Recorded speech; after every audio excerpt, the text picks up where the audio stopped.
Bien, mesdames et messieurs, bienvenue pour ce conseil municipal, ce conseil communautaire du, euh, du mois d'octobre. En préambule, je dois vous préciser que Camille Faure est absent et donne pouvoir à Gilles, que Jacques Ponce est également absent et donne pouvoir à Marie Bayard, que Marie-Josée Savoldelli est également absente et donne pouvoir à Florence Torrent. Cyril est excusé et Dominique Barneau est absente et donne pouvoir à Alain Sanchez.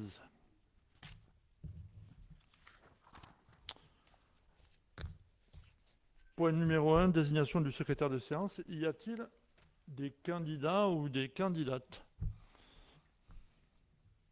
Comme d'habitude, c'est pas... Allez, Florence, comme d'habitude.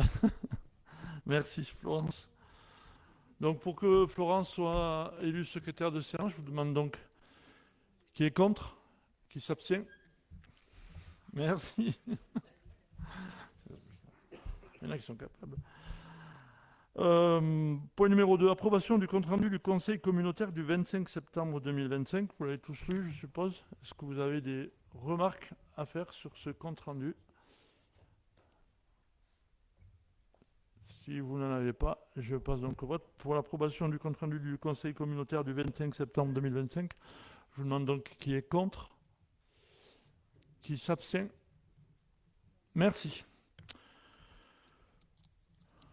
Point suivant, présentation de la liste des dossiers signés par le président dans le cadre de sa délégation de signature. Vous en avez pris connaissance. Je peux, si vous le souhaitez, vous les rappeler, mais vous l'avez sous les yeux. Il s'agit des travaux de réhabilitation de la station d'épuration à Prarboul, sur la commune de la Roche-du-Rame, des travaux de renaturation de la Gironde sur la commune des Vignoux, et ça concerne un avenant. Est-ce que vous avez des remarques?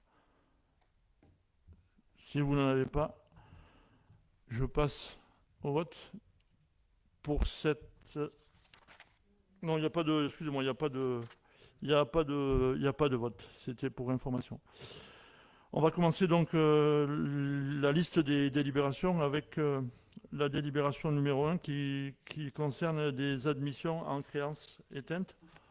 Olivier, je te laisse nous donner une explication technique. Donc, le trésorier de Briançon nous a transféré des créances qu'on ne pourrait pas recouvrer. En l'occurrence, une entreprise qui a fait une liquidation judiciaire sans actifs, avec une insuffisance d'actifs. Donc, on doit éteindre une valeur de 2 846,40 € sur le budget général. Et donc, ça passe en créance éteinte. On ne pourra pas retrouver cette somme.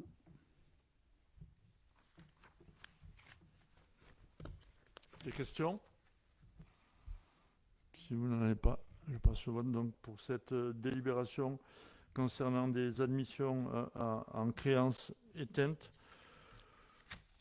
pour un montant je vais bien là-dessus, de 2 849,40 €. Je vous demande donc qui est contre. 46,40.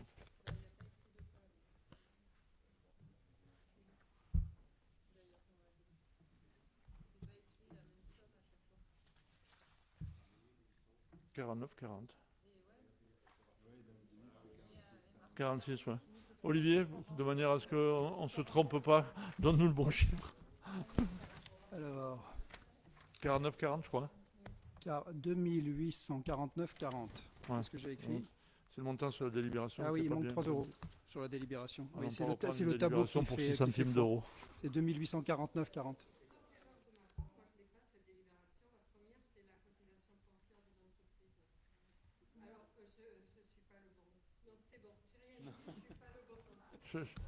J'allais...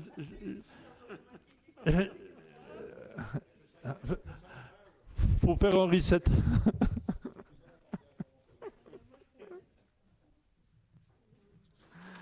Allez, pour cette délibération concernant donc des admissions en créance éteinte, je vous demande donc qui est contre, qui s'abstient. Olivier, puisque tu as la parole, délibération suivante, décision modificative numéro 3 du budget économique. Alors, sur le budget économique, nous avons des créances éteintes qu'on devait passer. Nous n'avions pas budgétisé les sommes pour le faire. Et par ailleurs, nous avons un petit dépassement de crédit sur les deux redevances de licence informatique pour un total de 750 euros. Il est donc proposé de prendre les crédits sur l'excédent qu'on avait conservé de la section de fonctionnement, donc les 750 euros. Et ça équilibre la section de fonctionnement. Et de l'autre côté, du coup, ça a une incidence sur le virement de crédit en section d'investissement à hauteur de 750 euros qui vont diminuer les recettes d'investissement. Comme le budget était en suréquilibre sur la section d'investissement, on peut faire ce vote qui va réduire le déséquilibre.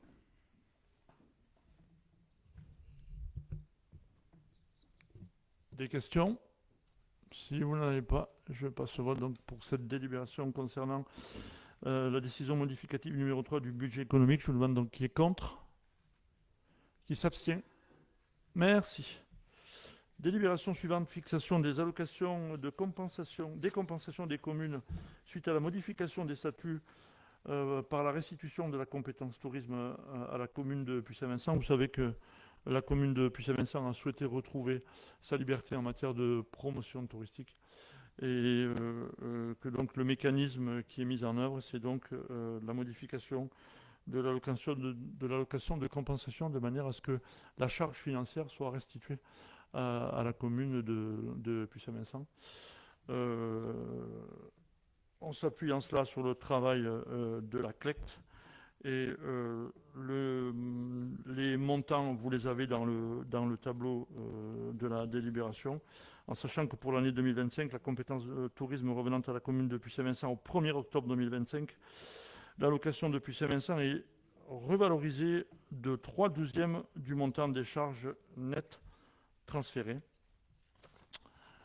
Et donc l'allocation de compensation de Puy-Saint-Vincent pour l'année 2026 sera de 466 452 euros au lieu de 310 147,50 euros. C'est ça, Puy-Saint-Vincent? On pourrait vous en donner un peu moins, non, je crois. Est-ce que vous avez des questions concernant cette délibération? Si vous n'en avez pas, je passe au vote donc pour cette délibération concernant la fixation des allocations des compensations des communes suite à la modification des statuts par la restitution de la compétence tourisme à la commune de Puy-Saint-Vincent. Je vous demande donc qui est contre, qui s'abstient. Merci. Délibération suivante, décision modificative numéro 1 du budget transport. Olivier, de même que pour la suivante. Bonsoir. Alors, du coup, là, ça concerne le chapitre des salaires. L'année 2025 a conduit à le recrutement d'un 4e chauffeur qui n'avait pas été budgétisé faute de montant exact et de date de recrutement. Donc, on n'avait pas inscrit au budget. On a aussi la création d'un poste de chef d'exploitation qui vient rejoindre l'effectif et qui va être facturé dès l'année 2025. Et par ailleurs, on a une augmentation générale des salaires qui avait été décidée au Conseil. Résultat, on a un besoin de crédit estimé aux alentours de 30 000 euros. Et il est décidé, dans cette première DM, de prendre les crédits sur les transports affrétés à hauteur de 30 000 euros. Donc, on va diminuer les transports affrétés de 30 000 et on va augmenter la part des salaires de 30 000 euros.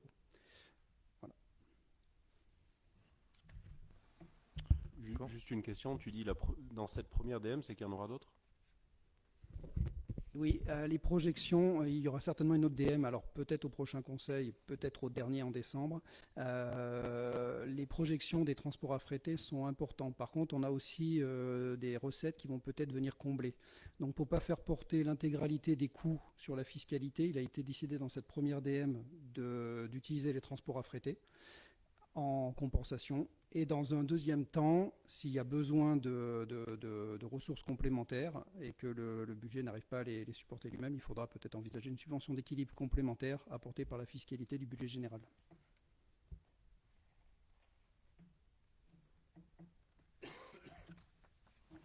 Est-ce qu'il y a d'autres remarques concernant cette décision modificative? Juste, je voterai contre. J'avais déjà voté contre sur le budget, déjà. Donc, je pense que la revalorisation salariale était nécessaire. Après, voilà, je savais que je suis complètement opposé à la. Je ne trouve qu'on gère très mal la compétence transport au niveau de la Comcom. Donc, je reste sur ma ligne de conduite.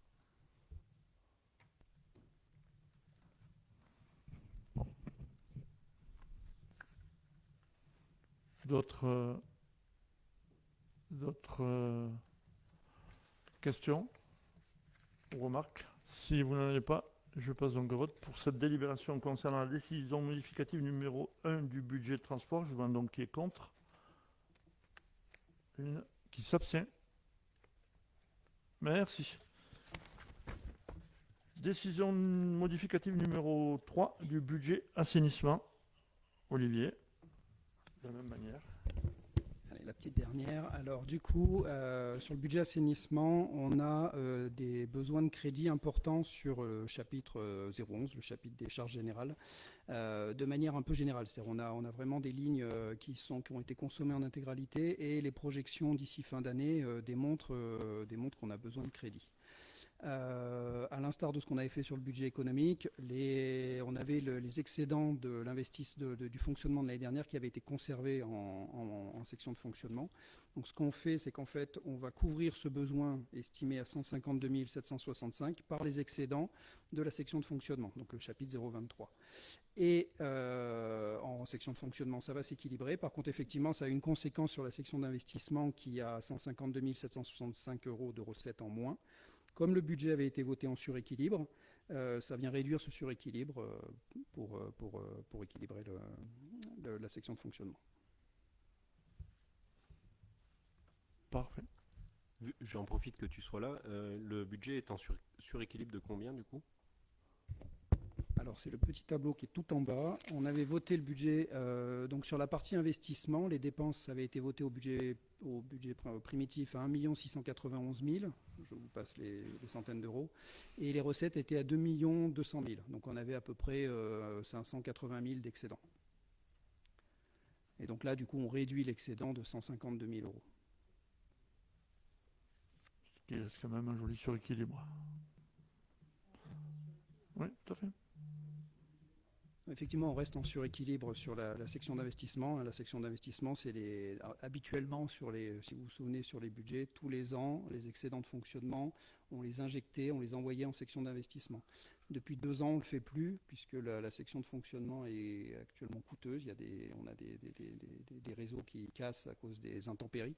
Et du coup, on n'arrive plus pour l'instant à envoyer les excédents en section d'investissement. Merci pour ces explications. Des questions? Des remarques? Si vous n'en avez pas, je passe donc au vote. Pour cette dernière décision modificative numéro 3 du budget assainissement, je ne dis pas que c'est la dernière décision modificative pour le budget assainissement, c'est la dernière décision modificative, je crois, pour ce soir. Est-ce que... Qui est contre? Pardon? Il s'abstient? Merci. Travaux de création d'un terrain de football synthétique T5 avec éclairage sur la commune de l'Argentière-ABC, avenant numéro 1, lot 1, terrain synthétique. Alain, c'est toi qui t'y colle ou je m'y colle? Non, vas-y. Ah bon. Bon, vous savez que le terrain, enfin, les travaux du terrain de football sont désormais achevés ou quasi achevés.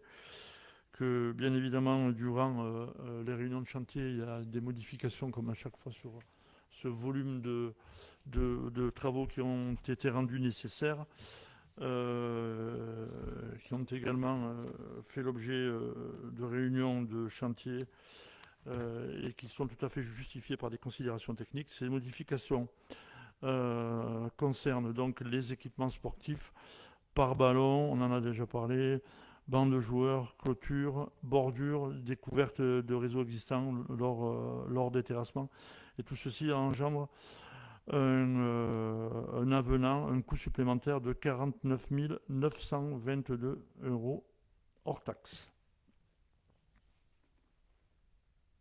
Représentant 5,02%, 5,074% du marché du LOL.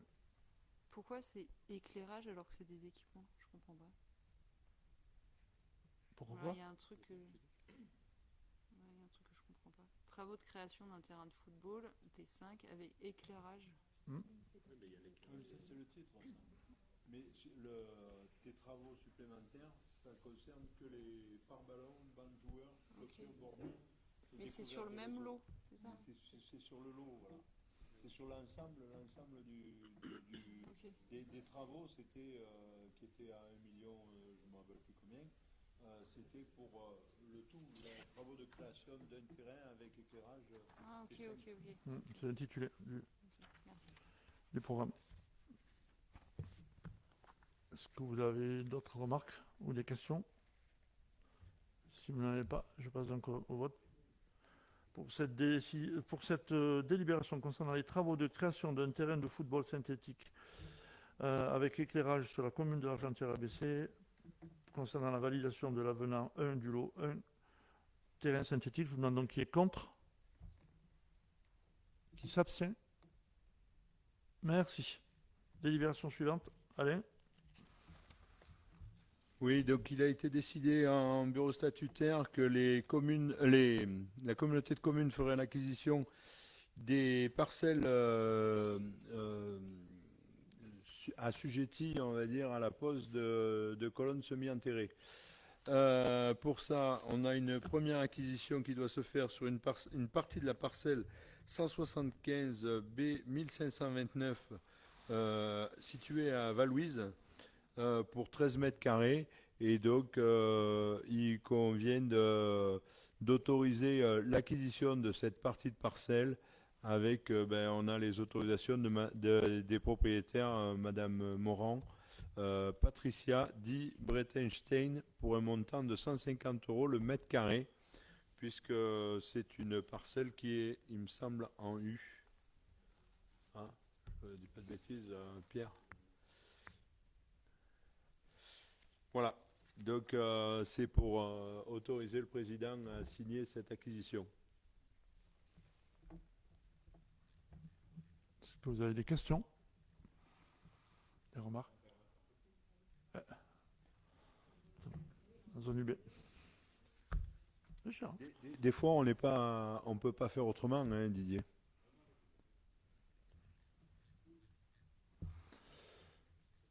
D'autres remarques ou questions?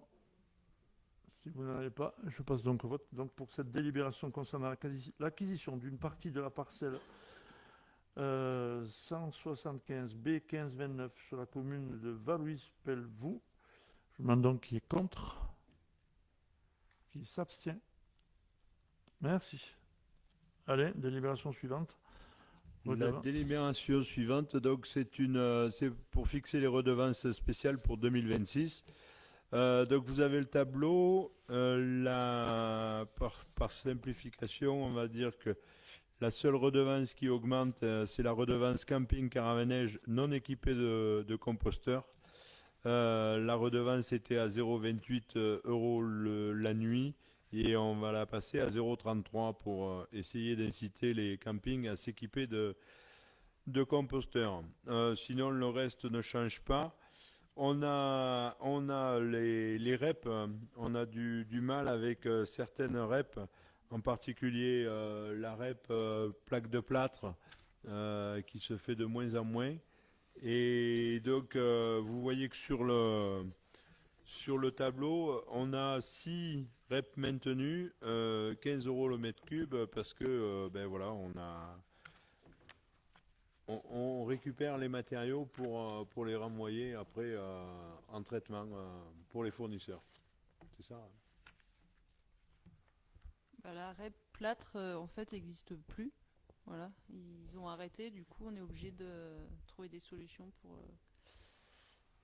les retraités. Et du coup, ça a un coût. Voilà, et c'est une grosse problématique parce qu'il y a plusieurs REP qui semblent être dans la même lignée à l'avenir là. Du coup, avec le Smithangar, on suit ça de près et on espère que ça va pas trop bouger parce que c'est un peu inquiétant ce qui se passe à ce niveau-là. Voilà. que vous avez d'autres remarques ou questions? Si vous n'en avez pas, je passe au vote donc. Pour cette délibération concernant les redevances spéciales déchets 2026, je demande donc qui est contre, qui s'abstient. Merci. Délibération suivante. Alain, toujours. Donc c'est pour la signature d'une convention de mise à disposition du quai de transfert de verre à la communauté de communes du Guiers 3 Queyras. En fin de compte, on a le chargement des nouvelles semi-remorques de transfert de verre pour le traitement ne peut s'effectuer dans des conditions de sécurité optimales à la déchetterie de l'Argentière.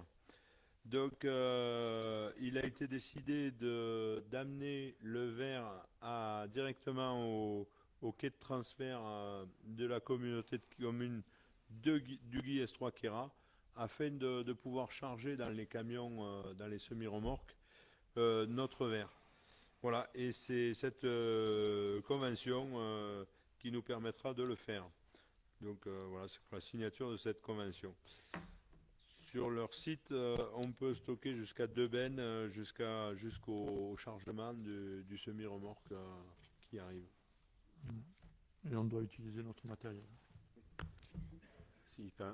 Juste pour rajouter, donc ça c'est un travail qui est bien, et je pense que ce qu'on peut rajouter, c'est qu'il y a un travail qui est fait avec le Guiers 3 Queyras et le Smitonga sur toute leur déchetterie. Si vous connaissez à l'ancienne décharge, là où à une époque c'était une décharge, et du coup on devrait mutualiser tous les quais de transfert, que ce soit carton, emballage, verre, OM c'est déjà fait, et donc du coup ça permettra de libérer de la place sur la déchetterie de l'Argentière. Donc ça on a délibéré en Smitonga pour aller dans ce sens-là, et ça c'est vraiment quelque chose qui sera très important, et on va tous y gagner, et on pourra mutualiser même avec on pourra charger dans des contenants plus gros, parce qu'actuellement sur la déchetterie de l'Argentière on était limité à des remorques ou semi, mais là on pourra prendre la semi-remorque, et donc voilà, donc on espère que tout va bien se passer, et il n'y a pas de raison que ça ne marche pas.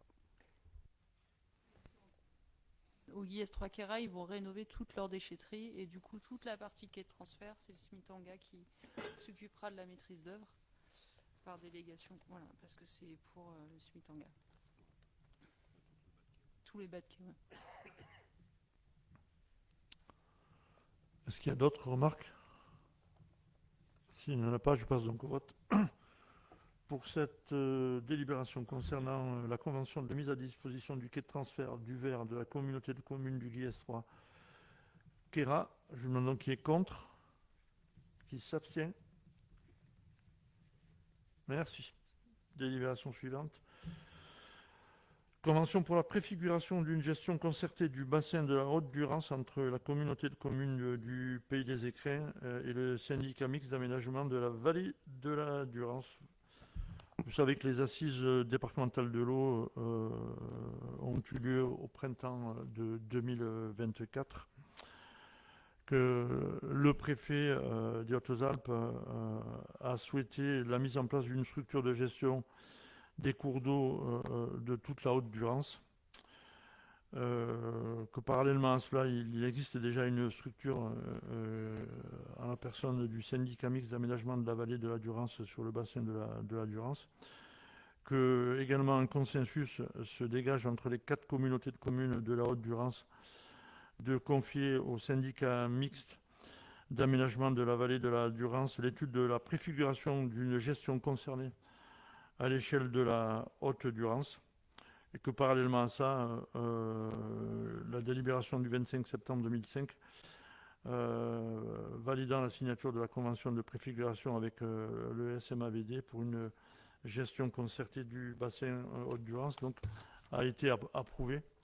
Donc ce que je vous propose, c'est d'approuver cette convention, donc limitée à une durée de 6 mois pour l'instant, dans le but d'approfondir les problématiques hydrauliques et sédimentaires à l'échelle de la communauté de communes du Pays des Écrins, avec en particulier, vous le voyez, au titre des émissions, la gestion des affluents Gironde et Biesse, le croisement des problématiques inondations, engravement et enjeux touristiques, notamment l'accès aux Hautes-Vallées, Et puis également, quelque chose qui me semble être important, la clarification des contours de la compétence GEMAPI.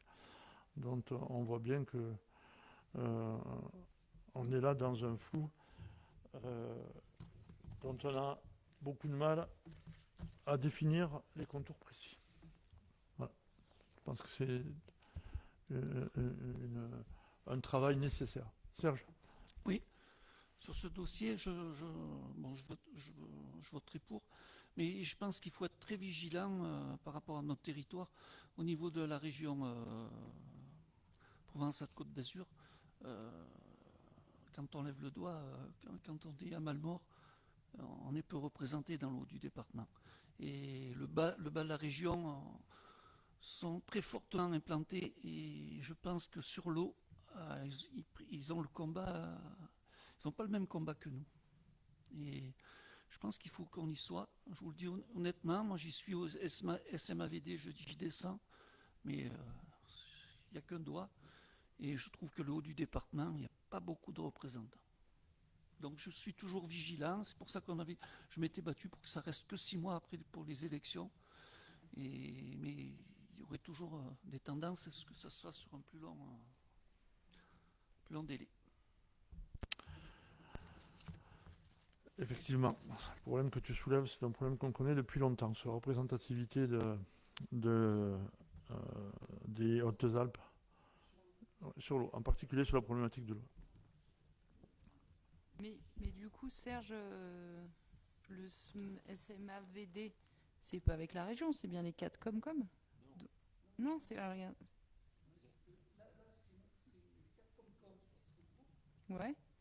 Mais après au SMAVD, c'est la région, c'est au niveau du bassin d'Avignon, il y a le canal du Midi, il y a le canal de Provence, le canal de Durance, enfin il y a l'Accro. Et quand tu es là-bas, tu es 50-70 autour de la table. Et chacun défend son intérêt. Et quand tu leur dis que nous, l'eau, elle descend pour l'Accro, ils font le foin qu'ils nous vendent, mais ils ont tendance à nous dire, attendez, je vois pas la même chose que vous. Oui, parce que le SMAVD part de Serponçon jusqu'à la Méditerranée. C'est vraiment le bassin de la Durance, le grand bassin de la Durance. Donc voilà. Et nous, c'est rattacher vraiment le haut du département, c'est-à-dire les 4 communautés de communes, à cet outil qui existe, ce syndicat qui existe. Et c'est vrai que, comme dit Serge, la plus grosse représentativité, elle est en bas, elle n'est pas ici. Donc voilà.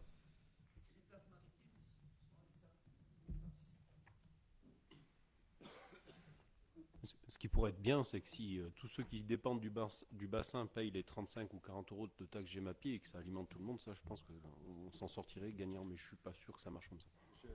Je pense pas qu'ils soient d'accord.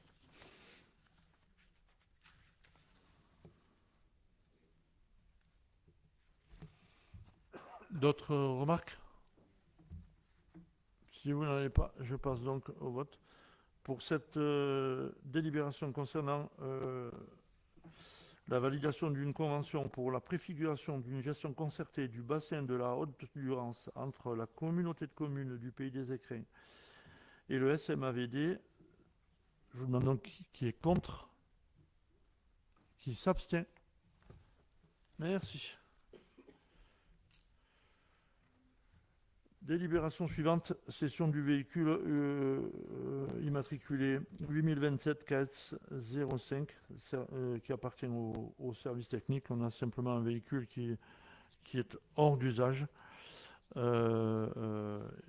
ne peut plus passer au contrôle technique et on a une proposition d'acquisition pour un montant de 120 €. Donc je vous demande d'approuver cette vente pour un montant qui nous permettra à coup sûr de pallier à de grosses dépenses. Il est roulant ou il est en épave? Apparemment, il a un problème de châssis derrière. Donc, il est roulant tout en étant en épave. Ça pas longtemps. Voilà. Ouais, mais quelquefois, ils peuvent rouler quand même.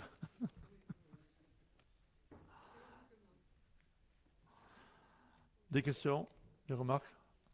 Si vous n'en avez pas. Je passe au vote donc, pour cette délibération permettant la cession du véhicule immatriculé 8027 1505. Je demande donc, pour un montant de 120 euros, pardon. Je demande donc qui est contre, qui s'abstient. Merci. Délibération suivante, approbation du règlement intérieur du stade de football et de la zone d'athlétisme de l'Argentière-ABC. Gilles, c'est à toi. Le stade de football et la zone d'athlétisme de l'Argentière-l'ABC accueillent diverses pratiques sportives, associatives et scolaires. Elles peuvent également être utilisées à titre ponctuel par des tiers dans le cadre d'événements spécifiques. Afin d'assurer la bonne organisation de ces usages, il est apparu nécessaire d'encadrer les conditions d'accès, les règles de sécurité, les modalités d'entretien et les responsabilités des utilisateurs. Le règlement intérieur fixe ainsi les dispositions générales applicables à l'ensemble de ces usagers. Je vous laisse le soin de lire le règlement intérieur qui est à la suite.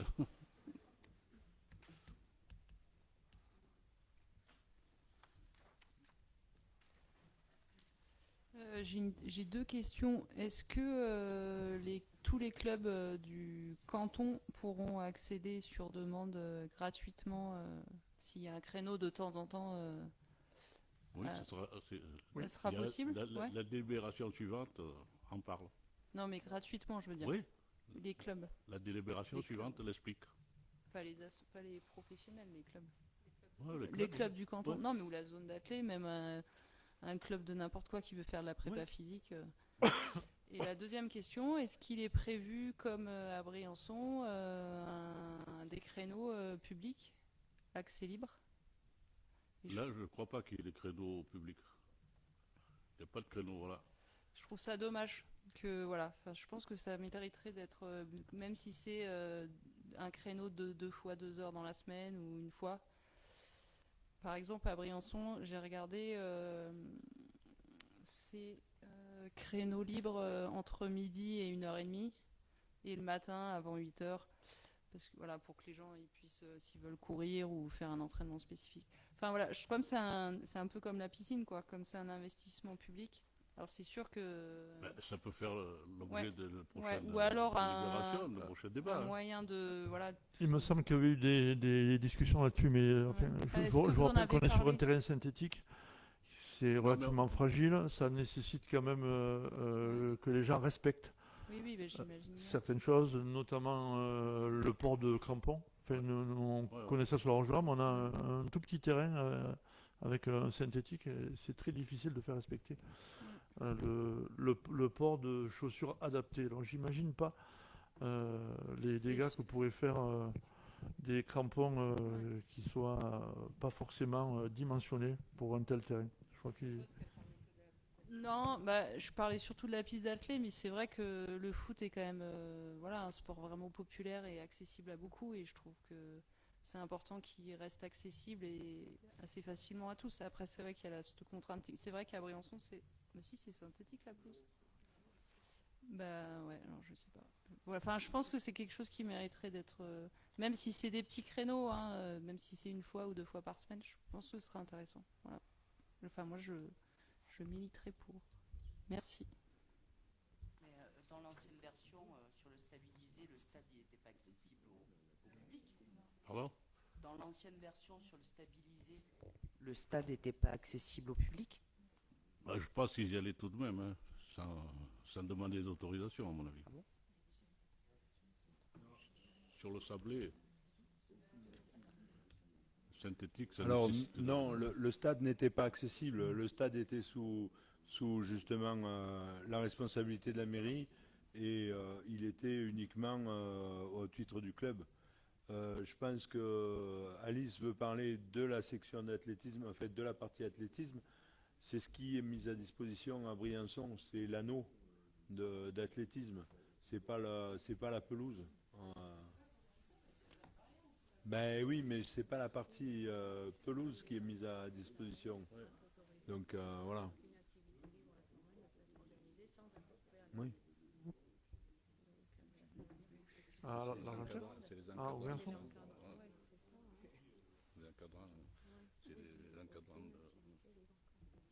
Après se pose toujours la question de la responsabilité. Si demain quelqu'un se fait mal sur des créneaux comme ça, quelqu'un se fait mal, c'est la responsabilité qui est engagée, c'est la responsabilité de la communauté de communes. Donc, voir aussi si la communauté de communes veut supporter cette charge. C'est tout. Non, mais bien sûr. Mais là encore plus, parce que c'est nous qui l'ouvrons.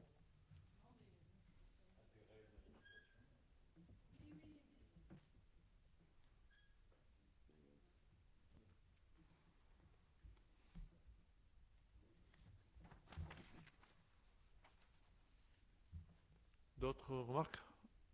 Si vous n'en avez pas, Non. Je vais rejoindre ce que dit Alice. Je suis assez d'accord. Je trouve que c'est vrai que fermer un terrain de foot, le monde change, hein. Il y a les responsabilités, il y a le fait qu'il y ait des dégâts, on en discutait, que les gens soient moins consciencieux, c'est dommage. Parce qu'effectivement, on veut faire un foot, bon, bah voilà, on va dans un champ, je sais pas. Et c'est dommage de ne pas laisser. À la Roche de Rame, tous les enfants vont jouer et on n'interdit pas, on n'a pas de enfin, il y a des responsabilités, ils peuvent le faire, quoi. Et quand on sait qu'aujourd'hui on lutte contre les écrans, bah voilà, on ferme cette opportunité à des jeunes de se retrouver pour aller jouer, faire du foot. Ah, effectivement, ça coûtera plus cher en termes d'entretien, mais voilà, je la rejoins. Je vous trouver une solution pour, je sais pas, avec des responsables, des personnes qui payent des cautions, j'en sais rien, autre que des clubs. Il est bien dit que les encadrants peuvent... Oui, alors là, il faut voir s'il y a des créneaux disponibles, quoi. Mais pour moi, c'est des encadrants de. Mais il faut des encadrants.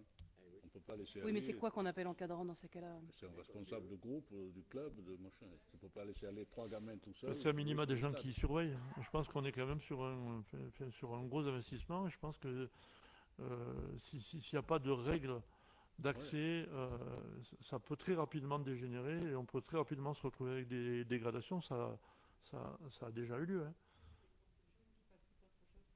Ouais. Non, mais j'imagine bien, mais peut-être qu'on peut imaginer, c'est vraiment une réflexion à faire, quoi. Imaginer des créneaux libres, même s'il n'y en a qu'un par semaine, où il y a quelqu'un qui surveille, hein, de la Comcom, hein, tout simplement. Bah oui, mais... Bah, pourquoi? On peut demander des créneaux libres au mur d'escalade, on peut demander des Bah créneaux libres au tennis. Oui. Mais au tennis, tu peux louer le terrain au moins. Tu vois, donc au tennis, tout le monde peut aller jouer au tennis si tu loues le terrain. Il y a un moyen de le faire, comme aller à la piscine, il y a un moyen de le faire. Sauf que là, si t'es pas dans un club, tu ne peux pas le faire. Tout seul, particulier. Mais non. Non. Oui, mais là, tu peux pas. Tu peux pas. Moi, je pense qu'il faut juste c'est un stade, quoi. C'est pas comme un city stade. Il faut juste mettre les deux choses différentes. Voilà, je pense qu'il y a un peu ça à prendre en compte. Moi, je le verrais comme ça, moi, comme d'un regard un peu extérieur. Je pense que c'est compliqué de laisser en libre service. Ça me paraît compliqué parce que c'est quand même pas anodin et pour y être allé un peu dessus, enfin, c'est quand même un bel outil. Et enfin, c'est pas que les city stades sont des petits outils, mais je pense que c'est plus adapté à une utilisation libre service, quoi. Mais c'est pour ça que je vois ça un peu différent quand même.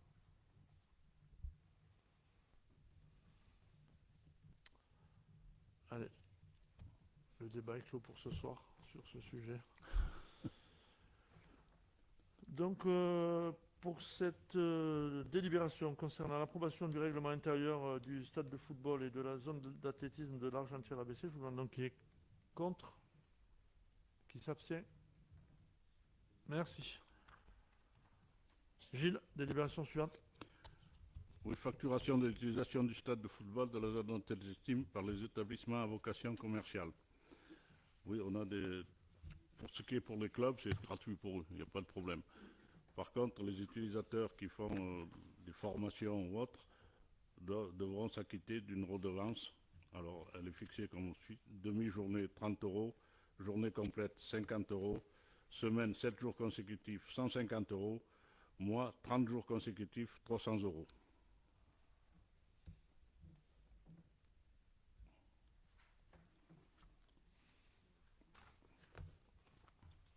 Des questions? Oui, moi je voudrais poser la question. Est-ce que si des clubs font des stages payants de formation, est-ce qu'ils seront concernés par ça?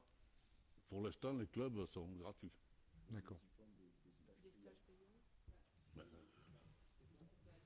Le club de foot propose très souvent des stages qui sont payés. Enfin, j'espère que ça sera gratuit l'accès au terrain. Enfin, ça me paraît évident, mais enfin, je parle du club de foot uniquement. Après les autres, j'en sais rien, mais En fait, les clubs, quand ils font payer un stage, c'est pour rentrer juste dans leurs frais. Il n'y a pas de bénéfice, c'est pas à but lucratif. C'est pas du tout comme une entreprise, quoi. Il y a vraiment une différence. C'est En pas fait. comme Voilà. quelqu'un qui fait de la formation, qui fait venir des gens de l'extérieur qui vont pratiquer du foot ou de l'athlétisme, qui vont s'entraîner là-bas.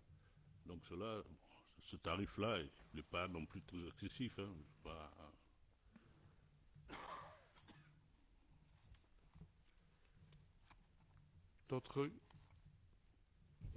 D'autres questions ou remarques? Si vous n'en avez pas, je passe donc au vote pour cette délibération concernant la facturation de l'utilisation du stade de football et de la zone d'athlétisme par les établissements à vocation commerciale. Je vous demande donc qui est contre, qui s'abstient.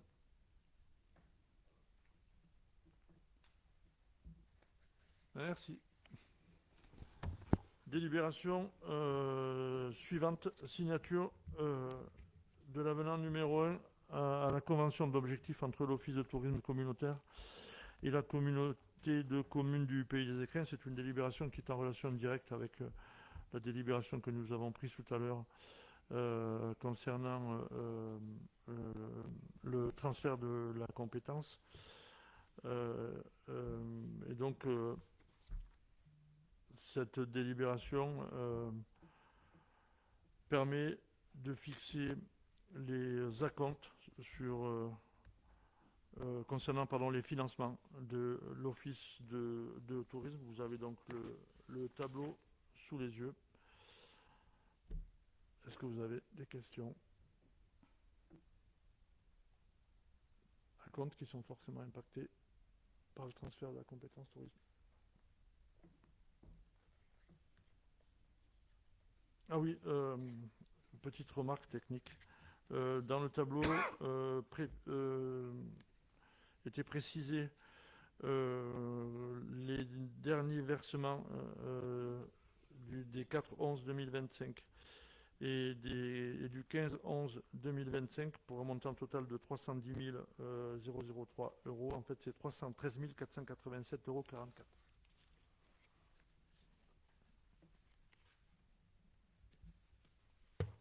Si vous n'en avez pas, je passe au vote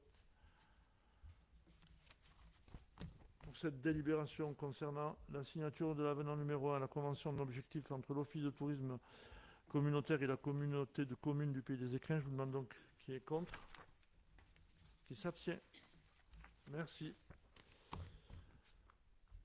Délibération suivante, développement économique et services au public, définition des offres commerciales et tarifaires de l'UCO pour les sites de la Roche de Rame et de Valouise-Pelvoux. Stéphanie, si tu vas nous en dire deux mots. Oui, donc on profite en fait de l'ouverture d'un site à Valouise-Pelvoux pour revoir un petit peu les tarifs de l'UCO. L'UCO en fait aujourd'hui c'est organisé à la fois par un service d'accueil et d'accompagnement à la création qui est assuré par Julien, mais aussi par des espaces de travail qu'on loue à des entreprises. Vous avez à la fois des occupations de longue durée, donc ça peut être de la domiciliation, micro-entreprise, pépinière ou hôtel, mais vous avez aussi des offres de courte durée. Ce qu'on appelle le bureau partagé, on a changé, c'était coworking, mais on a dit bureau partagé. Et des bureaux temporaires fermés, donc ça c'est plutôt des bureaux nomades et des salles de réunion. Et concernant du coup le site de la Roche de Rame, on apporte quelques évolutions au regard des besoins qui ont été identifiés dans l'occupation de l'UCO. Donc on souhaite proposer la possibilité d'accueillir du coup des associations qui développent une activité économique, à louer des bureaux.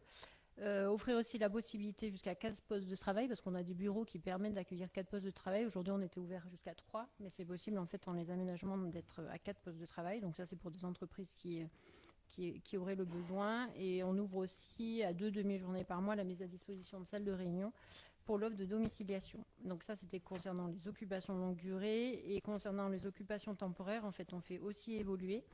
On va proposer une offre semaine pour les réservations bureaux partagés. Aujourd'hui, on ne pouvait pas, c'était demi-journée, journée ou mois. Donc aujourd'hui, on va proposer à la semaine. On ne souhaite plus limiter à 6 mois la réservation en bureau partagé. Donc les espaces de coworking commencent à prendre en fait. Et sur 6 mois, après au-delà de 6 mois, ils ne pourraient plus louer. Donc en fait, on lève cette préconisation qu'on avait faite au départ. Mais par contre, on va limiter à 6 mois par année civile la réservation en bureau partagé fermé. Donc ça, c'était les bureaux nomades. Donc c'est un peu technique, hein. On a mis beaucoup de temps à les faire parce qu'on évolue en fonction des besoins des entreprises. Voilà, donc ça, c'était pour le site de la Roche de Rame. Pour Valouise-Pelvoux, donc on va proposer une nouvelle offre qui va être... donc on va faire de la mutualisation en fait dans les bureaux de France Service de Valouise, qui sont aussi dans les bureaux de l'agence postale intercommunale.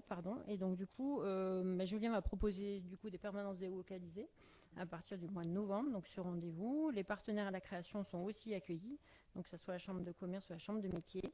Et on va proposer du coup plutôt des bureaux partagés uniquement à Valouise, donc ça sera 3 demi-journées par semaine. Voilà, comme ça on essaye de pouvoir offrir une offre un petit peu plus ouverte sur tout le territoire. Voilà. Et donc du coup on propose toutes ces évolutions.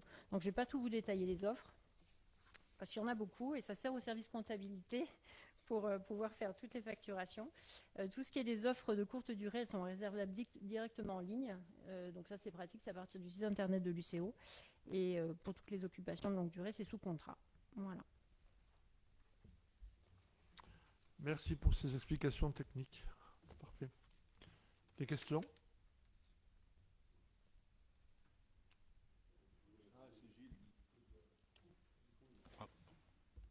Voilà. Non, j'ai peut-être loupé des épisodes, mais je savais pas qu'on allait faire une antenne sur le Valouise-Pelvoux. Et du coup, je sais même pas, il y a aucun coût supplémentaire de le faire là-haut. Et la deuxième question, c'est est-ce que sur la Roche de Rame, le taux d'occupation est suffisant pour justifier d'ouvrir à Valouise-Pelvoux? Alors sur la Roche de Rame, tous les bureaux fermés sont tous occupés. Et donc du coup les bureaux partagés, on en a 3 et du coup ça tourne en fonction des demandes des entreprises. Et sur Valouise, c'est pour ouvrir. En fait, on n'a pas d'aménagement nouveau parce que c'est dans des locaux qui sont existants en fait, qui sont déjà aménagés.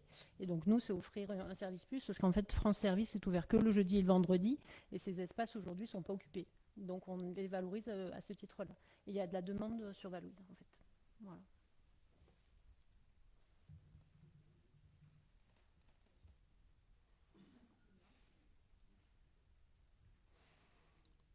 Est-ce que vous avez d'autres questions ou d'autres remarques?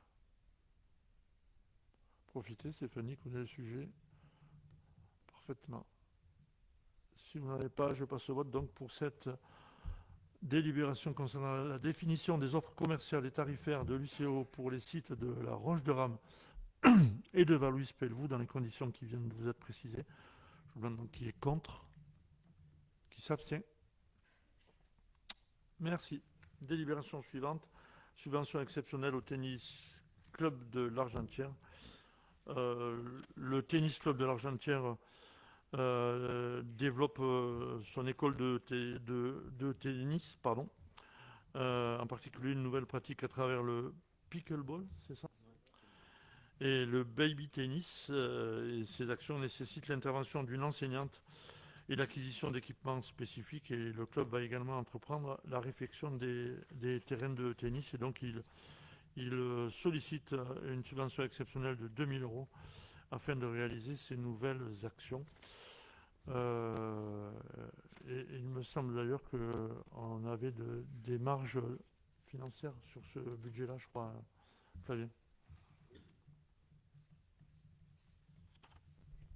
On a de la marge parce que le même club a eu une baisse d'activité notable sur les saisons précédentes. Et du coup, on avait dû régulariser la subvention qui leur avait été donnée, à peu près dans les mêmes montants. Voilà. Voilà. Donc ça n'impacte pas le budget.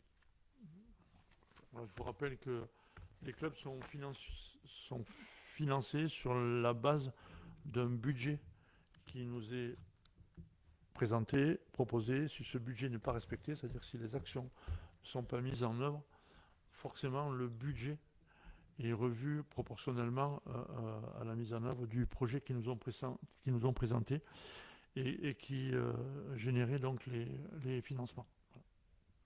Moi, j'ai une petite remarque là-dessus. Alors, ça ne concerne pas que les activités sportives, mais je pense que les associations en général qui sont subventionnées par la CCPE ou tout autre, mais je ne sais pas quelle serait la solution, mais je trouve dangereux pour des petites associations.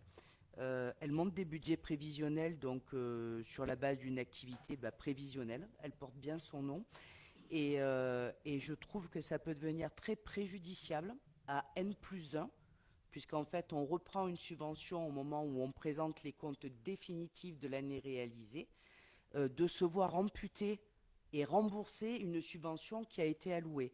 Je trouve qu'il faudrait quand même qu'on arrive à chercher d'autres solutions que de demander à une association le remboursement intégral, parce qu'il y a des associations qui n'ont pas forcément une grosse trésorerie, et par contre, ce remboursement sonnant et trébuchant, parce qu'on reçoit un courrier de la Comcom qui dit finalement votre budget prévisionnel n'a pas été respecté dans la réalisation des charges, parce qu'on ne regarde même pas le budget, enfin finalement le résultat comptable à la fin de l'année.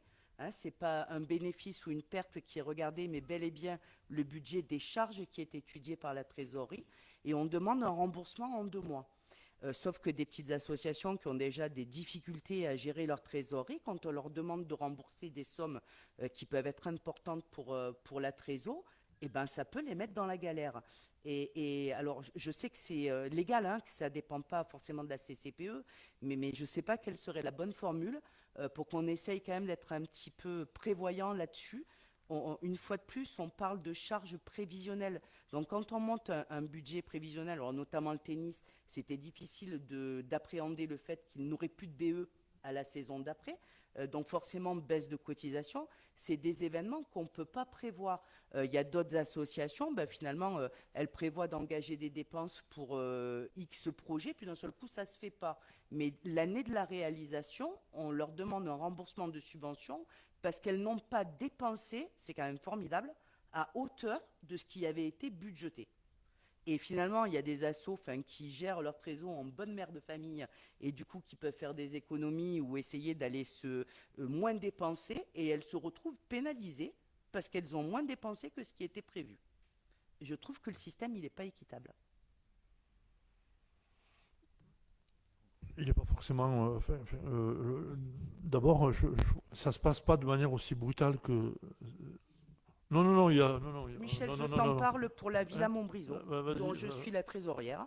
La Villa Montbrison, il y a N-2 à déposer un budget prévisionnel, donc fait en plus par une ancienne personne.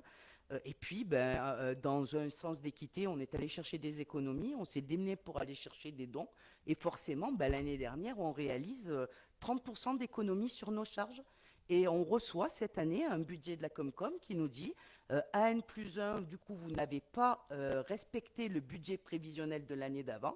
Sur une subvention de 1 000 €, l'association de la maison de retraite a dû rembourser 640. Une association comme la nôtre, on est 4 bénévoles, on organise un loto, on se bat pour payer des animations à des personnes âgées, et sur 1 000 € versés par la Comcom, alors qu'on a fait des économies de charges parce qu'on s'est démené pour aller faire des économies, on rembourse 640 € à la communauté de communes au titre de cette subvention. Et c'est aussi sec que ça, Michel. Un courrier de la CCPE qui dit « Vous n'avez pas respecté votre budget prévisionnel, il faut rembourser tant ». Alors, c'est pas aussi, je suis désolé, mais c'est pas aussi sec que ça. Ouais. À chaque fois qu'on régularise une association, comme c'est le cas ça a été le cas avec le tennis, moi, je demande à rencontrer l'association, je communique avec l'association avant. Après, comme tu le dis, il y a une obligation légale. On donne des subventions, on a obligation de contrôler la subvention. Là-dessus, on est coincé. Mais à chaque fois, il y a un contact avec l'association. Il y a des négociations. Pour éviter de la mettre en difficulté, c'est ce qui s'est passé là avec le tennis. On les a reçus, on les a conseillés. Mais là, je ne te parle pas que du tennis de manière générale, Flavien. Je te parle de la manière dont c'est en général. Aujourd'hui avec toutes les associations. Du coup, comment on peut justifier une baisse de charge sur un budget prévisionnel? Moi, je comprendrais qu'on puisse dire on demande un remboursement de subvention si finalement le budget prévisionnel, il a il n'est pas à l'équilibre entre les charges et les produits. Mais pourquoi on ne regarde pas l'équilibre entre charges et produits et on regarde que juste le budget des charges? Enfin, je trouve ça hallucinant quand même. Un compte de résultat, c'est des charges et des produits, c'est pas seulement des charges. Ça, c'est des règles comptables de base. Et c'est le système que je conteste. Et c'est pas que le tennis. Une fois de plus, il y a eu l'association de la maison de retraite, il y a d'autres associations qui ont été dans ce cas de figure. Et comment justifier quand tu le sais pas? Parce que finalement, finalement, je dis, ok, bon, on va s'économiser du temps. Et finalement, on va acheter, on va en dépenser, et c'est quand même le comble, à la hauteur de ce qu'on a budgété. C'est fou, ça. Je on prends rentre dans l'exemple une... du tennis, c'est un exemple. Si l'association elle réalise la moitié de ce qu'elle a présenté à la collectivité, la subvention est amputée de la moitié, parce que l'association a fait la moitié de l'activité. Quand la subvention est donnée, notamment pour aider à l'embauche d'un moniteur, et qu'il n'y a pas d'embauche du moniteur... On parle que des charges, justement, Flavien. Là, le oui, tennis, la c'est référence, particulier. c'est Il y a le budget des prévisionnel. histoires du Oui, on est BE. d'accord. La maison de retraite, et je connais bien le sujet, la principale charge, c'est l'achat des lots pour le loto et les prestations d'animation. Les lots pour le loto, on est allé les avoir gratuitement. Forcément, l'année où on présente le réalisé, on économise quasiment 1 000 € d'achat de lots. On se retrouve à rembourser 640 € de subvention parce qu'on est allé chercher des lots offerts. C'est la réalité, ça c'est pas cohérent. Après, c'est difficile de ne pas le faire pour l'un et puis de le faire pour l'autre. Mais regardons du coup charges et produits. On ne regarde pas uniquement les dépenses qui ont été prévues, parce qu'un budget, il est bien dans l'équilibre des charges et des produits. Alors on peut y retravailler, on y retravaille tous les ans, hein, sur les modes de subvention. La manière dont on applique, elle est annoncée. L'association, elle a une convention, dedans c'est écrit. On ne prend pas les gens par surprise. Je veux bien que je vois bien ce que tu dis. Mais ce que... Ah non, mais oui, j'ai compris. Mais ce qu'il faut dire aussi, et c'est déjà arrivé, on n'a jamais mis un club en difficulté parce qu'il était obligé de rembourser. À chaque fois, il y a eu du dialogue et à chaque fois, et ça s'est même passé, je me semble, pour le club de foot, où on avait reporté le remboursement sur la subvention de l'année suivante. Donc, on est quand même à l'écoute des clubs et des associations. Ça ne se passe pas toujours de manière brutale, comme tu le dis aussi. Mais ce que tu dis, c'est autre chose. C'est le principe, Michel, en fait. C'est là, on a le foot et même le tennis qui peuvent être des associations qui, entre guillemets, génèrent de la trésorerie parce qu'ils ont des adhérents. Et tu as d'autres petites associations qui ont 4 adhérents et qui se battent pour arriver à faire survivre des activités. Je te parle de celle-là. Et tu t'imagines pour la maison de retraite ce que ça représente de rembourser 640 € sur 1 000 € de subvention?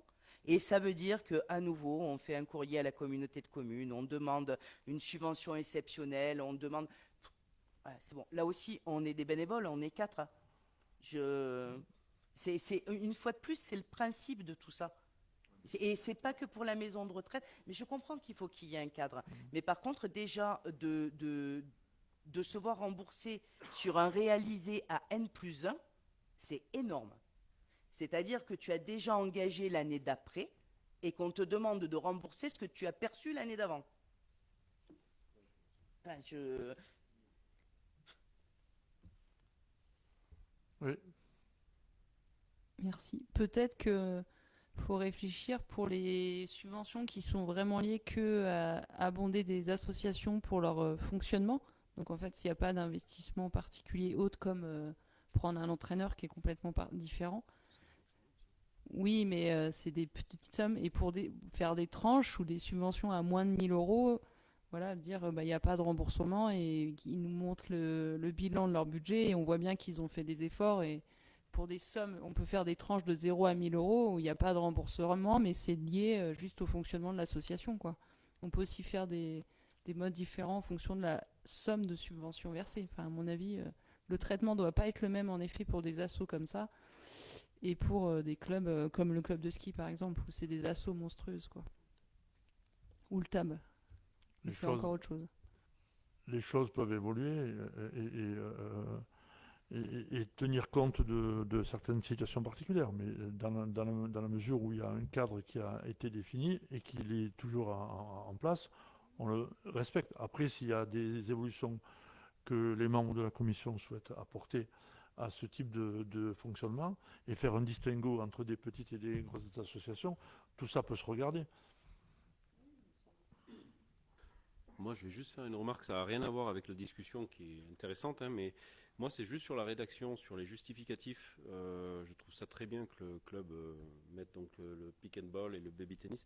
Ce qui m'intrigue, c'est le club va également entreprendre la réflexion des terrains de tennis. Et je voudrais simplement que, enfin, moi personnellement, en tant qu'élu communautaire, je voudrais pas que cette subvention soit vue comme quoi elle permette au club de rénover des terrains qui sont communaux. Voilà. Parce que je sais que sur Saint-Martin, par exemple, c'est la commune qui réfléchit, enfin, on fait la réflexion des terrains et tout ça. Je voudrais juste qu'il n'y ait pas d'amalgame qui soit fait.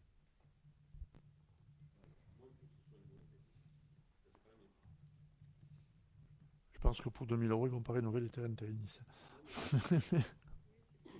Non, mais c'est que ce soit marqué dedans, si tu veux, ça me. Ouais, il y a quelque chose qui me gênait un peu. Voilà. Il a raison Martin parce que ça veut dire que si on parle là-dessus, si le terrain de tennis de la Casse demande de l'argent à la Comcom pour rénover son terrain, on devra dire oui. Et si Saint-Martin demande, on devra dire oui aussi. Faut faire attention quoi. Oui, c'est pas tout à fait pareil. Mais... Parce que c'est des trucs communaux.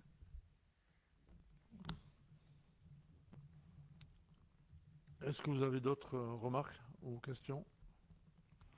Allez, pour cette dernière délibération concernant les subventions exceptionnelles au tennis club Argentiérois, je vous demande donc qui est contre, qui s'abstient. Merci. Est-ce que vous avez des questions diverses? Juste, je prends 2 secondes, c'est très rapide. Hier, on était en conseil syndical du SMIAC, donc de l'abattoir de Guillestre, et juste pour vous dire que par rapport à la mégisserie, donc la tannerie de petits animaux, hein, pour faire du cuir de petits animaux, on a tout voté, donc l'acquisition de terrain, la délégation de maîtrise d'ouvrage, donc le projet est sur les bonnes voies, et sauf grosse complication, tout devrait être enclenché sur l'année 2026. Voilà. Parfait. Je crois que, sauf s'il y a d'autres interventions d'élus, je crois que Maxime Rancon voulait prendre la parole. Vas-y. Oui, bonsoir à tous. Donc en tant que président du club d'athlétisme, je voulais vous remercier, vous les conseillers communautaires et vos conseils municipaux, pour la création de la zone d'athlétisme. Et je voulais remercier aussi les agents de la Comcom du travail qu'ils ont mené. Et j'ai une petite question par rapport à la location du terrain de foot et de la zone d'athlétisme. Il est marqué qu'elle peut être louée pendant 1 semaine ou 1 mois. Si ça arrive pendant la saison d'athlétisme ou de foot, qu'est-ce qui se passe pour nous les clubs?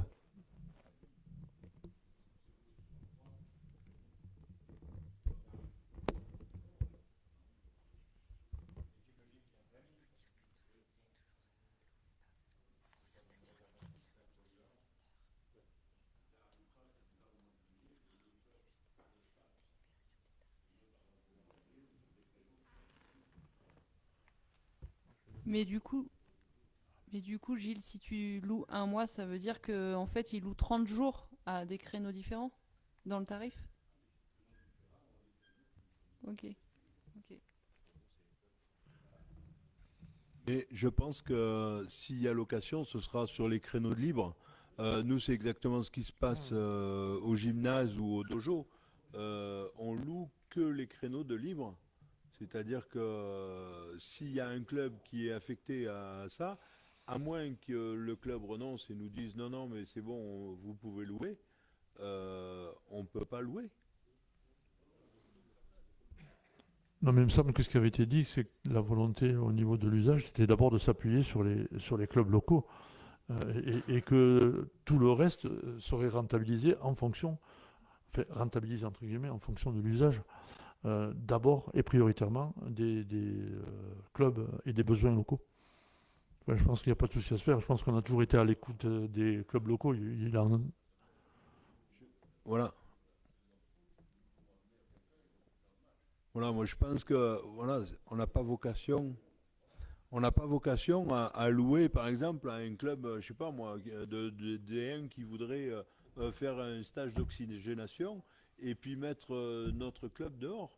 C'est d'abord notre club et puis après, sur les créneaux de libre, on louera aux autres. Enfin. En fait, toutes ces questions ne font que démontrer la pertinence des travaux qu'on a fait sur le stade de foot, je crois. Voilà. Et c'est ce qu'il faut retenir surtout. Est-ce que vous avez d'autres remarques ou questions diverses? Ben, si vous n'en avez pas, il me reste à vous souhaiter bon appétit et une bonne soirée à tous. Merci.